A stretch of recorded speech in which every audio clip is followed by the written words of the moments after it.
Welcome to the next installment. All right. Welcome back. New England, February. Go figure, I'm in t-shirt and it's over like 60 degrees. But hey, good time to do some work on the bike. Some of you will remember my 2013 Toyota Tacoma. Today we're going to discuss my 2016 Harley Street Glide. So, hey, you know, things happen sometimes. And here we are. My girlfriend's bike in the front and my bike back there. Biggest issue I have is I decided just to go with the base Street Glide. Doesn't have the touch screen, doesn't have the nav. I kind of like having my iPhone. My iPhone has a downloaded, where is it? Yeah, here it is. My iPhone has like a downloaded TomTom, and that helps me navigate on Bluetooth between phone calls, music, and the nav feature while I'm actually trying to drive on the bike. I can do that all hands-free. Problem is I need to be able to view it on the Street Glide. Now I've gone to a lot of research on this, and 60% of the mounts are going to be these useless suction cups, which 1% of the time fall off. That's fine if you're in a truck and it falls down to the floorboards, you can pick your phone up. But if you're on the highway and it pops loose, 60 miles an hour, that phone's not going to last much. Most of the rest are going to be vent mounts. You can't really use those. I started looking into my favorite thing to do, and that's to purchase the heavy-duty cases and the big bulky belt clips that really kind of suck. They attach really, really easy with a pipe clamp, maybe a couple of pieces of double-sided outdoor adhesive kind of tape for automotive tape. But you pipe clamp that to the handlebars, and you've got a very, very firm docking thing. Unfortunately, as you look at this bike, you can see that the handlebars don't have a lot of room for mounting, and it's got a big dash, and there's really nowhere to pipe clamp one of those brackets. What I decided is ideally, I wanted the phone or GPS to be in my visual field.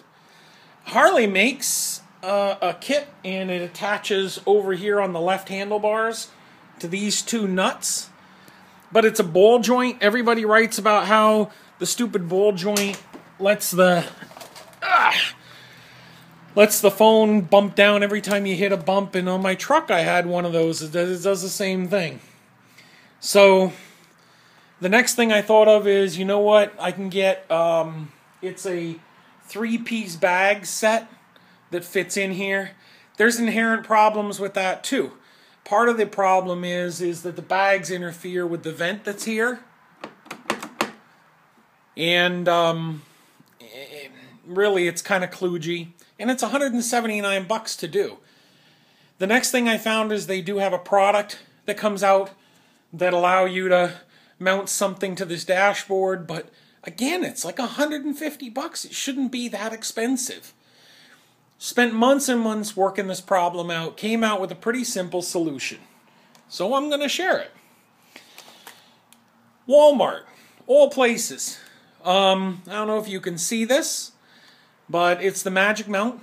They've got a couple of different sizes, styles, whatnot. The one I went with is, I don't know what they call it. It's basically a low clearance, small little Magiount. It's got a small little pivot to it.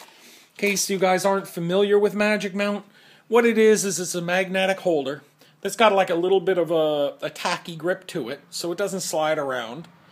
The little plate goes on either the back of your case or goes on the back of your phone and is sucked through the case if you have a nice thin case. I got a little bit bulkier case. I went with the OtterBox Commuter series. I had the Defender, but I went with the Commuter. As you can see, the little plate fits right on the back. It blends right in. It doesn't really add any thickness to it. See? But it provides a very positive lock. As you can see, I've mounted it in already. What I did is I placed the phone where I wanted it, leaving all the adhesive strips unadhered. I got a feel from where I wanted it to attach to the windshield. You're like, oh, you got to look through the windshield. No, you look over the windshield. If you've been on the bikes, you know, but, you know, if you don't, you don't. Anyway, once I got a good reference point, they are adjustable to a degree. I was able to put it in there, take off the backing, affix it to where I needed it, adjust it slightly as needed. Now here's the thing. When I put the phone in, all right, it rests right here on the dashboard. It just angles back up against the magnet, which holds it firmly in place. It's not going to slide. And it even has a built-in cable holder in the back if you want it to, but when I put that there, down here, this is where my my connection for my power connects up to my phone. In addition, I bought a second one. I'll take you out and show you what I did with that. A little bright out here.